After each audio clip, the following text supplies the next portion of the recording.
technical end. It was just 2 days ago that we all convened up on the parking garage roof to talk about this situation that developed early Monday morning over on Beatty's Ford Road. And for those who were here on Monday, you'll recall that we really highly encouraged, implored community members who had any information concerning that incident to come forward, to pass that along, allowing our detectives to follow up, chase down those leads, and bring those who are involved in that tragic situation that developed Monday morning to a resolution. There have been develops since then, and Chief Smith, Deputy Chief Smith, is going to get to those developments in just a couple of seconds. Maybe bewildering to recognize why we'd be out here just no less than 48 hours later doing the same thing. Rest assured, the community should rest assured that this is a front burner case. It's going to remain on the front burner for good reason. You had 9 people that were shot, several who've lost their lives, a couple more who are still fighting for their lives, 5 people hit by cars early Monday. So this is going to be a priority for the organization, for the department. We know it's a priority for some members of our community who are gracious enough, community-minded enough to step up. And that's where I think Chief Smith wants to start this morning. Deputy Chief Gerald Smith. Thank you, Rob. I'm Deputy Chief Gerald Smith. I am the Deputy Chief over the Investigative Services Group here at CMPD.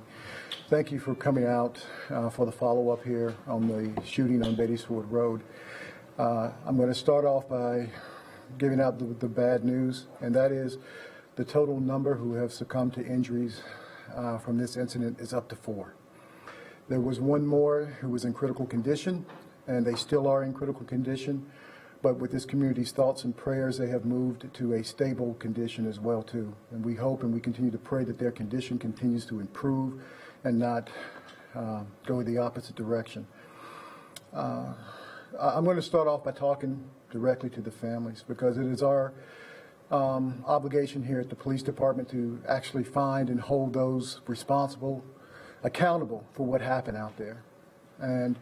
But we also know that beyond that responsibility, we also have a responsibility to be able to tell these families what happened. Right now, we understand that they are in a lot of pain. They are truly hurting. We cannot feel that pain, but we do understand that it's there, because they had loved ones who were somewhere having a good time at a celebration, and then they get that phone call in the middle of the night. I can tell you that homicide detectives are very good here, but they really, one thing that they get that they really enjoy their job is just to be able to tell family, friends, and loved ones why, what happened. And that leads me into the next thing I want to talk about, is that we have had some people to come forth, some witnesses, in which I implored last time that the approximate 400 people out there, that someone needed to come forth. We have had a number of people call Crime Stoppers, send us videos, step forward to be witnesses. However, we know that there are more. No matter what you think, how big or how important what you saw out there, you should call us, okay? So that we can put together this full picture. And it's not just for us, it's that you can actually help bring some closure to these families who are hurting right now. Not only to the families who have lost loved ones, but those who were struck by bullets, who struck by cars, who right now, whose lives are changed forever. I think that is a responsibility, that's a responsibility that we have to our own humanity. Pick up the phone, call, and let's do that. Some of the updates that we have, last time I was asked how many rounds were fired, I said over 100. Now that we've processed the scene, that count is 181 casings that we collected from that one scene, 181. That's a lot of bullets. That's different types of guns. We can put it into 2 categories: handguns and assault rifles that we have from out there, and that we will be processing that information in all those rounds as we can. Some of those rounds have already been processed through NIBIN, and some of those rounds are coming back connected to other cases. I cannot and will not go into any detail about those cases. For now, we have guns that are not only involved in one crime, but other crimes around the city. That is a concern. I can start to take questions, but I think some of the other topics that have come up is that, do we have a motive? No. Right now, we do not. It is just as senseless as it was the night that it happened to us right now. And that is the importance of witnesses coming forth. Why? Why would this happen? Why did this occur? So I implore everyone to do that again. I'm going to anticipate a question that has continuously come up in the department about the officer with the rifle, okay? And the scene in the video that's being played over and over again on social media. The entire picture. The entire picture. There is a community activist who is there on scene and goes to get two officers because they see someone who had been struck and needed assistance. They are running across a parking lot. As they're doing that, more rounds and more shots are fired. They take cover. The officers get to their feet and then they continue running. The officer with the rifle is getting out of his vehicle as that occurs. He is assessing things. He's seeing the carnage that's out there. He gets out of his car, shots are fired, and he assumes that this scene is still hot. This is an active shooter scene. He grabs the rifle, and he goes and he starts looking for threats. That's what he is doing. And that's about the time that the video that is on social media kicks in. But you don't understand that right before that, seconds before that, bullets were still flying. He grabs that gun and he's looking for threats. He is clearing the area, looking for threats.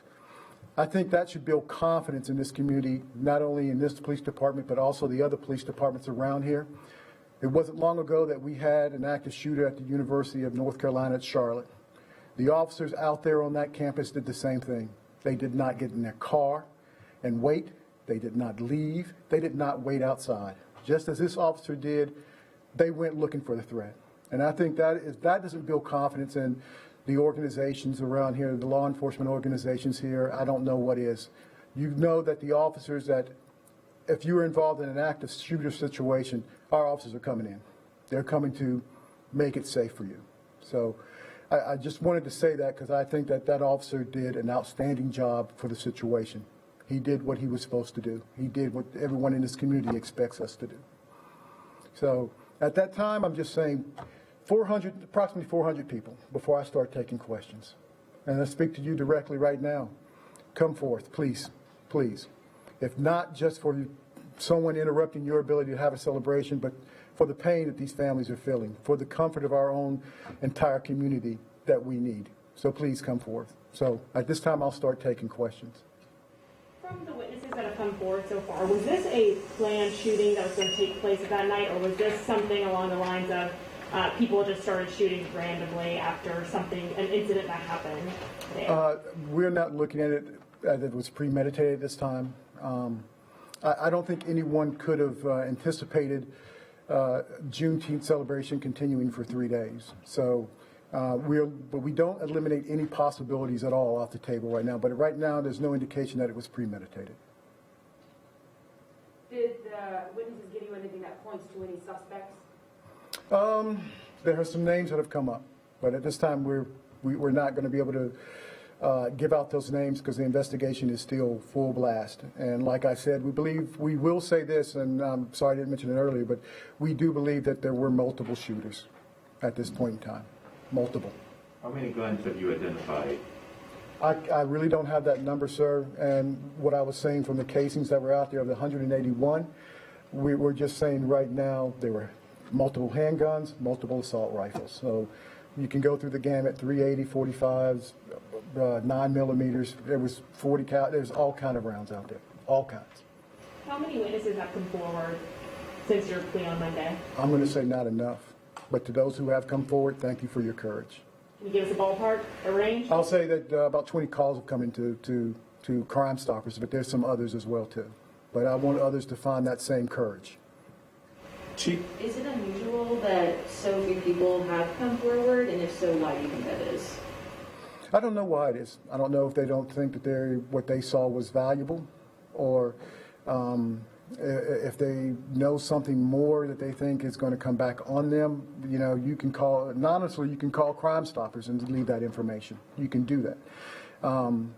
Even if they think, well, the people I saw were shooting out of a vehicle, but that's important information, because if you tell us where you were and you saw people shooting in the air, that kind of eliminates us from looking into that area. That's why I'm saying people should call to tell us what they saw.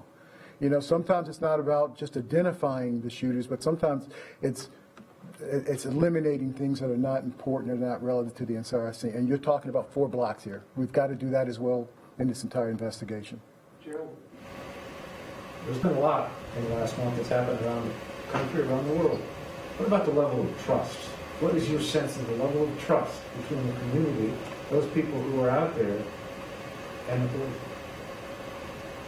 That's a good question. And I believe the citizens in the community here, just by talking to the officers, the number of people who are walking up to them, just saying, we support you, hang in there, tough time, that the majority of the community, they really do support us and support the organization and support our mission. Getting down to the brass tacks of it, people are still calling 911. If they didn't trust us, they would not call 911. So to quantify that, I can't say so, but if you talk to people and talk to officers, and, you know, they feel really good just by, if they're doing just directing traffic, the number of people who are just supporting them doing whatever they're doing. And as a corollary, is it possible you're not getting more information because people don't trust? I don't think so. I don't think so. I think they trust us, and they're going to actually hold us to that trust. They're going to hold us to our responsibility to be there to hold whoever did this shooting accountable. You don't hold people accountable. You don't hold responsibility into someone unless you trust them. Chief, Yes. going back to what you said day before yesterday about how this started Friday and how you all were there in some form or fashion, blocked off the street, blah, blah, blah. What I've heard a lot from people out there is there's just something fishy about it. It just doesn't add up. Mm-hmm. And when you look at the video that you all released of the ambulance pulling up and then out of nowhere, gunfire. Yes. As it's pulling up. Have you all been able to discern where things went wrong since there were officers out there? What sparked the shooting at such an odd time? Exactly. We don't have a motive. We don't have a motive. But the ambulance, the fire department, the police department, whenever there is a hit and run involving injury, that is the protocol for first responders. We all go. And people have questioned that, Mm-hmm. that there was even a hit and run. Because, and I talked to somebody one of the victims Victims who was hit by a car yesterday. He said when the ambulance pulled up, it was a surprise to everyone because everyone was concerned with one another. Mm-hmm. There's question of even whether there was a hit and run.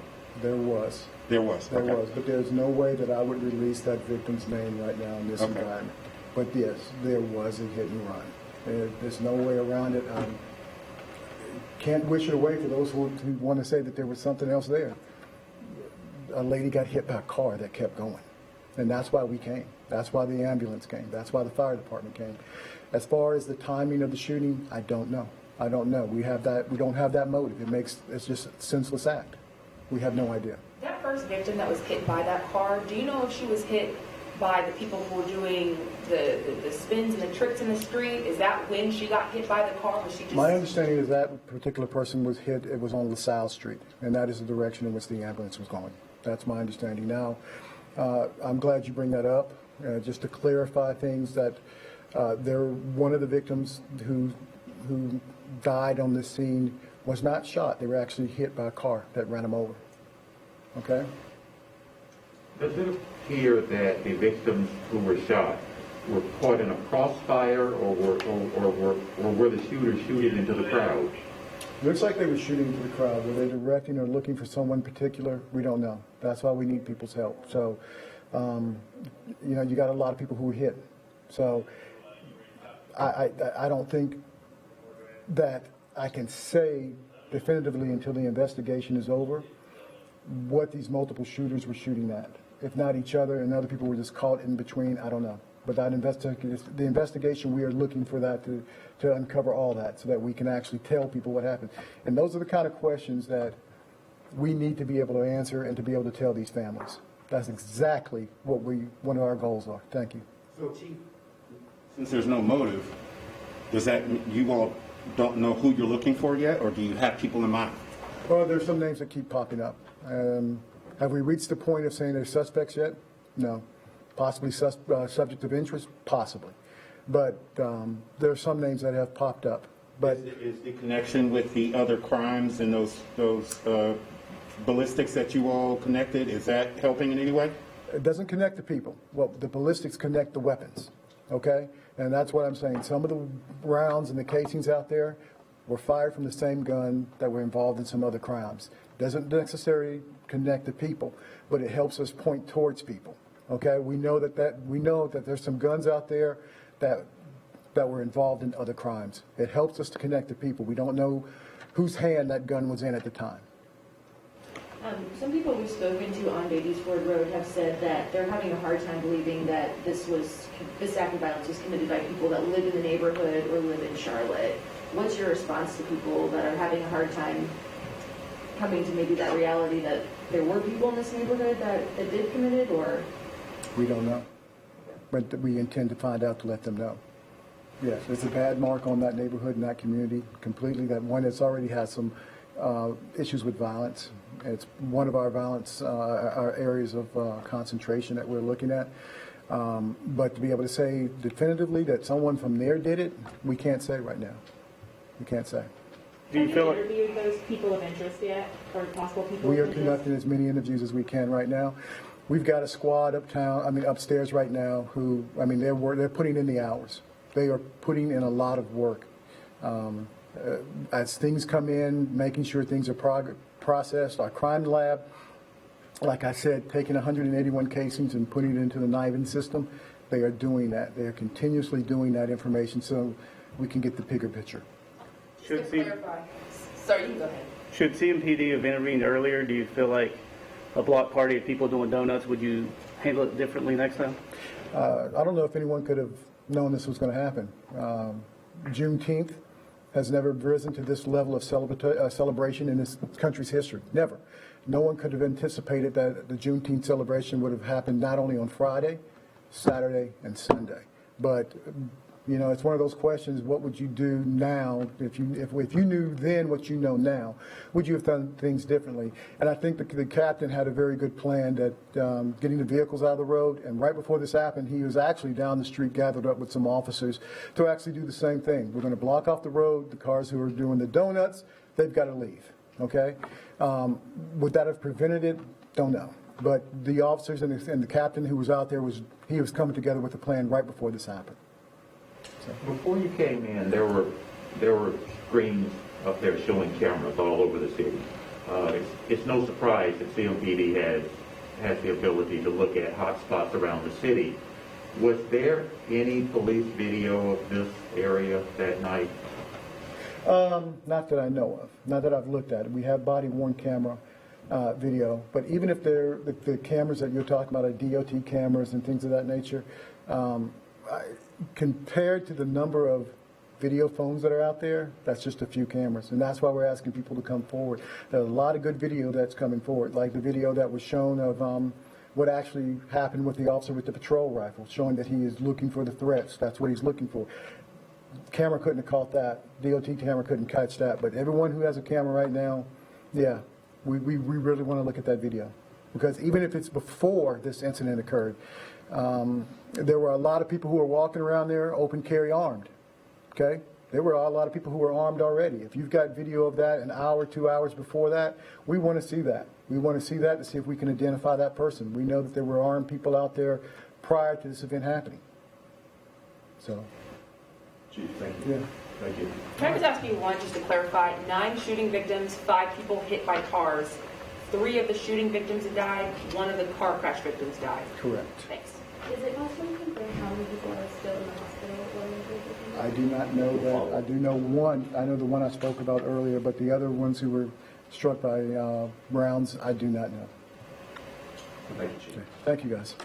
Chief had mentioned that upwards of 20 people have come forward so far, called in strictly anonymous tips to Crime Stoppers. We encourage people to continue to do that. For those of you who aren't familiar with the Crime Stoppers program, up to a $5,000 reward for information that leads to an arrest or arrests. In this case, it's encouraging to see that at least 20 people have come forward so far, but to the Chief's point, not nearly enough. If we can't pull on the purse strings of the community, maybe we could pull on the heartstrings had a conversation earlier this morning, probably one of the most heartbreaking conversations I ever had. Esmeralda Mickerson, she's the mother of Christopher Gleaton, one of the first victims to succumb to the gunshot wounds out there Monday morning. Her eldest son, 28 years old, this guy, landscaper, father, local wrestler, just a good guy out there celebrating with hundreds of other people out there. This woman is just beside herself.